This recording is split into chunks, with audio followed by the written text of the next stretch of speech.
नमस्कार। आमतौर पर जब बुखार आता है तो सबसे पहले थर्मामीटर देखा जाता है। लेकिन जरा सोचिए, अगर बुखार सिर्फ थर्मामीटर का एक नंबर ना हो, बल्कि शरीर, मन और यहां तक कि ब्रह्मांड से जुड़ा एक गहरा संदेश हो तो? आज हम प्राचीन आयुर्वेदिक ग्रंथ चरक संहिता के जरिए ज्वर यानी बुखार के इसी गहरे रहस्य को समझने की कोशिश करेंगे। अभी सवाल सुनने में तो बड़ा सीधा सा लगता है ना? हमारे लिए तो बुखार का मतलब है थर्मामीटर पर चढ़ता हुआ पारा, एक आम सा लक्षण है जिसका बस इलाज करना होता है। पर क्या यह हमेशा से इतना ही सीधा सरल था? प्राचीन आयुर्वेद हमें ज्वर की एक बिल्कुल अलग ही तस्वीर दिखाता है। ये सिर्फ शरीर के तापमान का बढ़ना नहीं है, नहीं। चरक संहिता के मुताबिक ये एक बहुत ही गहरा और शक्तिशाली रोग है जो हमारे पूरे वजूद पर, यानी शरीर, इंद्रियों और यहां तक कि हमारे मन पर भी सीधा असर डालता है। ये आज की सोच से कितना अलग है ना? लेकिन कहानी यहीं खत्म नहीं होती, बल्कि यहां से तो असल में शुरू होती है।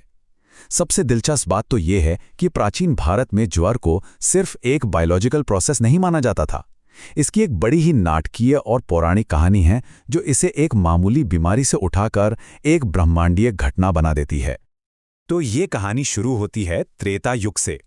उस समय भगवान शिव ने एक बहुत लंबा और कठिन व्रत लिया हुआ था, पूरे 1000 दिव्य वर्षों तक किसी भी हाल में क्रोध न करने का। लेकिन इसी बीच दक्ष प्रजापति ने एक बहुत बड़े यज्ञ का आयोजन किया और उन्होंने जानबूझकर भगवान शिव का अपमान किया, उन्हें उस यज्ञ में कोई हिस्सा नहीं दिया। और बस यही वो एक अपमान था जिसने शिव के उस महान व्रत को तोड़ दिया। इस अपमान से भगवान शिव का क्रोध भड़क उठा और उन्होंने अपना तीसरा नेत्र खोल दिया। उस तीसरे नेत्र की आग से एक ऐसे प्राणी का जन्म हुआ जो खुद क्रोध का ही स्वरूप था और उसका एकमात्र मकसद था उस यज्ञ का विध्वंस करना। और तब भगवान शिव ने उस प्राणी को उसका नाम और उसका मकसद दिया। उन्होंने कहा, तुम संसार में ज्वर के नाम से जाने जाओगे। इस तरह ज्वर को जन्म, मृत्यु और सबसे जरूरी बिगड़ी हुई जीवन शैली और असंतुलन से जुड़ी एक बुनियादी शक्ति के तौर पर स्थापित कर दिया गया। तो जब ज्वर को इतना अहम माना गया तो जाहिर है कि प्राचीन चिकित्सकों ने इसके अलग अलग रूपों को समझने के लिए एक बहुत ही गहरी और विस्तृत प्रणाली भी बनाई। वो ये जानते थे कि हर बुखार एक जैसा नहीं होता।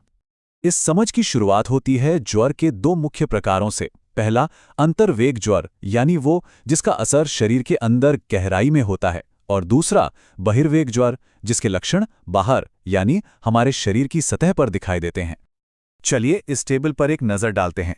एक तरफ है अंतर्वेग ज्वर, जिसमें शरीर अंदर से जलता है, बहुत तेज प्यास लगती है और पसीना बिल्कुल नहीं आता। इसे संभालना बहुत मुश्किल होता है। वहीं दूसरी तरफ बहिर्वेग ज्वर में शरीर का बाहरी तापमान ज्यादा होता है, लेकिन बाकी लक्षण हल्के होते हैं और इसका इलाज भी आसान माना जाता था। इस तरह के वर्गीकरण से ही वैद्य रोग की जड़ तक पहुंच पाते थे। एक गंभीर ज्वर को सिर्फ बीमारी नहीं बल्कि जिंदगी और मौत का सवाल माना जाता था। ये एक ऐसा संकट था जिस पर बहुत बारीकी से नजर रखी जाती थी, क्योंकि इस संकट की यात्रा में कुछ बहुत ही महत्वपूर्ण दिन आते थे। प्राचीन चिकित्सकों का मानना था कि इस जानलेवा संकट में कुछ दिन निर्णायक होते थे। ये वो मोड़ थे जो मरीज के बचने या न बचने का संकेत देते थे। और इसमें पहला और सबसे अहम पड़ाव था 7वां दिन। इसी 7वें दिन पर यह माना जाता था कि एक बहुत गंभीर ज्वर जानलेवा भी हो सकता है। अगर मरीज इस मुश्किल पड़ाव को पार कर गया तो अगली परीक्षा होती थी 10वें दिन। और फिर आखिरी में 12वां दिन अंतिम कसौटी माना जाता था।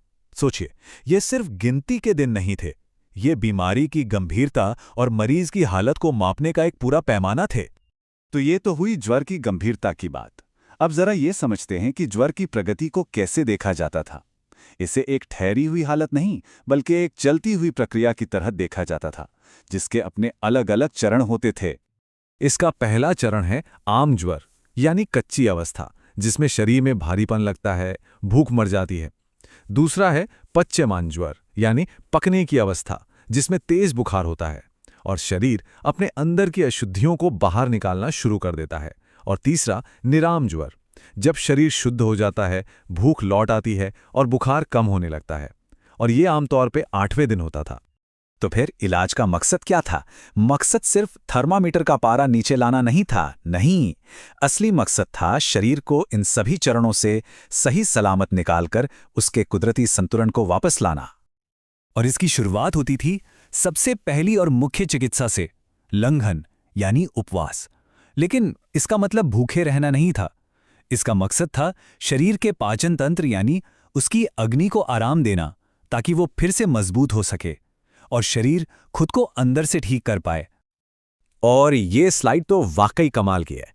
ये दिखाती है कि नजरिया कितना व्यापक और समग्र था। देखिए, मरीज को सिर्फ दवा नहीं दी जाती थी, उसकी पूरी जीवन शैली को नियंत्रित किया जाता था। दिन में सोना मना, भारी खाना मना, गुस्सा करना मना, यहां तक कि सीधी हवा से भी बचने की सलाह दी जाती थी। तो इन सब बातों से हमें क्या पता चलता है? ये सब हमें बीमारी को देखने का एक बिल्कुल ही अलग, एक बहुत गहरा नजरिया देता है। देखिए, हमने ये चर्चा एक छोटे से थर्मामीटर से शुरू की थी, जो हमें सिर्फ एक नंबर बताता है। लेकिन चरक संहिता हमें ज्वर को समझने के लिए एक नंबर नहीं, बल्कि एक पूरा दर्शन देती है, एक विश्व दृष्टि देती है। तो सबसे बड़ी सीख ये है कि इस प्राचीन नजरिए में ज्वर कोई दुश्मन नहीं है जिसे बस दबाना या खत्म करना है। नहीं, ये तो शिव के क्रोध की तरह एक शक्तिशाली संदेश है, एक चेतावनी है जो हमारा पूरा सिस्टम, शरीर, इंद्रियों और मन हमें भेजता है।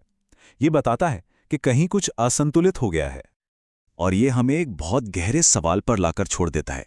जरा सोचिए, अगर हम अपनी आम बीमारियों को सिर्फ अलग-अलग लक्षणों की तरह ना देखें, बल्कि उन्हें अपने पूरे वजूद से मिले एक जटिल संदेश की तरह देखें, तो सेहत को लेकर हमारा पूरा नजरिया ही कितना बदल जाएगा, है ना?